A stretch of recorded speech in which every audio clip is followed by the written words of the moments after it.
Selamat sore, Mas Kaisang. Wawancara Mas Kaisang aja. Siap. Kasih berdua vakum sedikit. Udah Mas Kaisang aja udah membuat. Ayo Mas Boga ya. Masih ya Mas. Menurut saya sudah mulai mendekati PDIP lah, karena berbagai cara apapun PSI itu ya tidak bisa menaikkan suara pada pileg, pada pilkada, dan saat ini malah kader PSI membuat kesalahan yang menurut saya cukup besar sekali dan bahkan sudah dikomentari oleh MUI, dan itu konon katanya sesat dan bahkan menista agama dan lain sebagainya. Tiba-tiba Kaisang bermanuver malah menyambangi di balai kota Jakarta, mengaku mendukung penuh tegak lurus kepada Pak Pramono Anung. Ini kan sangat wow sekali ya, sangat lucu sekali.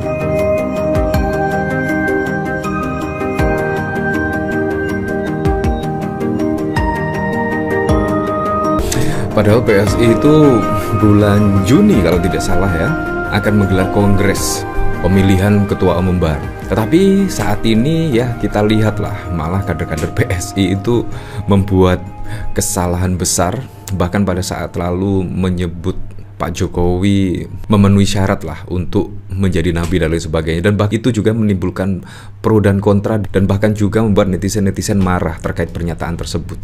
Ya memang sih sudah meminta maaf dan sudah mengklarifikasi, tetapi dari MUI, MUI bahkan juga sudah melihat pemberitaan tersebut dan membuat pernyataan resmi terkait kader PSI yang menyebut Jokowi memenuhi syarat menjadi nabi. Itu adalah sesat dan menista agama. Nah, bagaimana menurut Anda ya? Bagaimana di saat akan menggelar kongres pemilihan ketua umum baru tiba-tiba ada hal seperti ini? Nah, ini juga secara tidak langsung akan membuat nama PSI itu juga akan terjun bebas.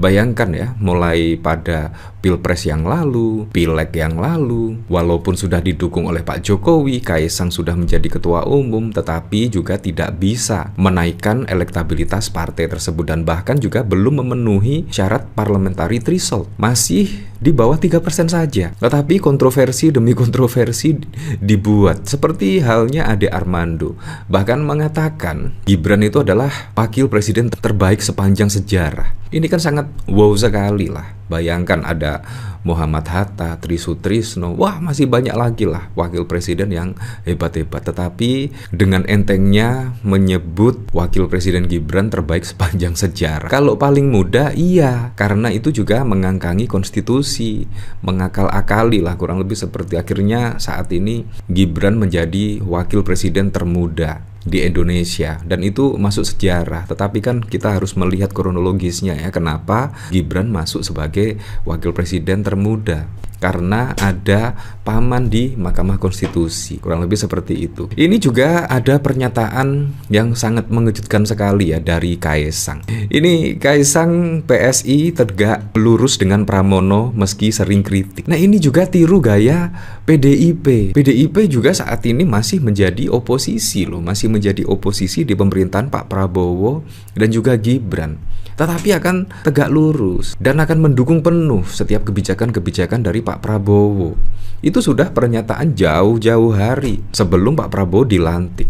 Ada pernyataan seperti itu dari PDIP, dan di sini Kaisang itu meniru gaya PDIP. Nah, lagi-lagi di mana manuver PSI pada saat lalu tidak membuahkan hasil. Setidaknya PSI bahkan di suara pileg itu bahkan masih mendapatkan di angka 3% ke bawah, dan akhirnya di sini juga bermanuver. Kayaknya ini juga meniru gaya PDIP yang menjadi oposisi tetapi juga mendukung pemerintahan Pak Prabowo Gibran. Seperti halnya PSI ini akan tegak lurus dengan Pramono meski sering kritik. Apalagi pada saat lalu misalkan PDIP itu hanya sendirian saja loh pada saat Pilkada DKI dan bahkan dikeroyok. Kalau misalkan tidak ada putusan Mahkamah Konstitusi pada saat lalu, Pak Pramono Anung itu tidak bakal bisa mendaftar sebagai calon kepala daerah. Tetapi untung saja ada putusan Mahkamah Konstitusi yang akhirnya membuka jalan untuk PDIP bisa mencalonkan Pak Pramono Pramono Anung sebagai calon gubernur DKI Jakarta. Dari tirto.id, Ketua Umum Partai Solidaritas Indonesia PSI Kaisang Pangarep menyambangi Balai Kota Jakarta untuk bertemu dengan Gubernur DKI Jakarta Pramono Anung pada 12 Juni sore. Berdasarkan pantauan Tirto di lokasi, Kaisang tiba di Balai Kota sekira pukul 14:05 dengan mengenakan kemeja putih dan celana hitam. Setelah bertemu dengan Pramono selama hampir 1 jam, Kaisang sempat mengungkapkan isi pertemuannya kepada para awak media. Kaisang mengaku ia minta izin kepada Pramono agar PSI tetap bisa melakukan kritik terhadap pemerintahan yang dipimpin Pramono. Apa sih? Tadi saya sudah izin juga kepada Pak Gubernur. Gimanapun kami akan tetap kritis kepada Pak Gubernur, ujar Kaisang di Balai Kota Jakarta pada 12 Juni. Apa sih kira-kira kritikan Kaisang? Kalau kritikannya kosong, tidak ada bobot, menurut saya ya tidak usah mengkritik ya. Apalagi kalau kita lihat pada saat lalu ya, di mana ada otak-atik putusan MK yang setidaknya membuka jalan Gibran, itu bahkan tidak ada suaranya. Apalagi saat ini terkait penambangan nikel di Raja Ampat juga tidak ada suaranya. 4 pulau yang tiba-tiba dialihkan ke Sumatera Utara juga tidak ada suaranya. Jadi apa? Seharusnya partai itu ya memiliki sikap lah, memiliki komitmen lah. Tetapi Kaisang tidak. Ini sangat lucu sekali. Meski begitu, Kaisang menegaskan bahwa PSI akan tetap tegak lurus dalam mengawal kepemimpinan Pramono agar program-program yang dicanangkan dapat berjalan dengan lancar. Tapi kami tegak lurus kepada Pak Pramono supaya semua programnya Pak Gubernur lancar. Nah, ini meniru gaya Ibu Megawati lah, seperti ini ya. Menjaga hubungan baik dengan Pak Pramono Anung. Ya seperti halnya Pak Prabowo juga menjaga hubungan baik dengan Ibu Megawati. Walaupun Ibu Megawati sampai saat ini masih berada di oposisi, masih berada di luar pemerintahan, tetapi juga konsisten akan mendukung program-program dari Pak Prabowo dan juga Gibran. Dan juga kader-kader PSI juga tetap mengkritik setidaknya kebijakan Pak Prabowo yang dianggap tidak dirasakan manfaatnya oleh masyarakat juga dikritik. Seperti halnya pada saat lalu juga dikritik pemindahan 4 pulau di Sumut, itu juga banyak kader PDIP yang mengkritik. Seperti halnya penambangan nikel di Raja Ampat, banyak kader PDIP yang kritik, tetapi PSI tidak. PSI tidak ada suaranya. Malah yang menjadi trending topik di Twitter atau di media sosial X itu malah Pak Jokowi memenuhi syarat menjadi nabi. Ini kan sangat wow sekali ya. Kaisang menyebut Pramono sempat berpesan untuk fokus dalam bekerja dan juga tidak menghina orang lain. Ia juga mengatakan pertemuannya dengan Pramono berlangsung dengan suasana yang santai. Pesannya, satu adalah fokus. Yang kedua, tidak menghina orang lain. Itu saja. Santai semua tadi. Santai-santai sambutnya. Ya, seperti itulah. Apakah ini juga bentuk manuver ya?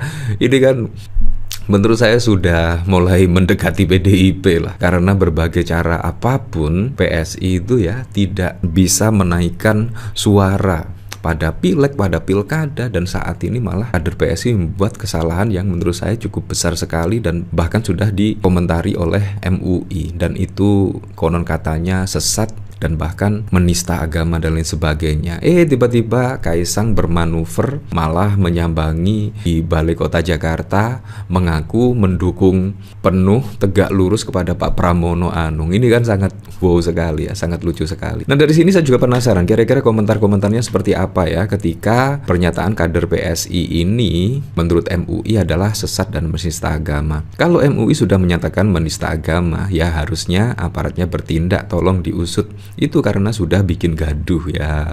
Ayo siapa yang akan jadi perwakilan untuk melaporkan? Ya seperti itulah. Dari semua itu sumbernya cuan. Sengaja dijadikan nabi supaya jasa palsu tidak diungkit-ungkit lagi ya. Di gerombolan ini kok sering ada aja ya tingkah anehnya.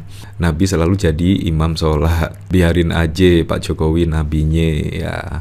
Kalau nggak sekalian Imam Mahdi aja, sudah menghinakan umat beragama. Ya seperti itulah.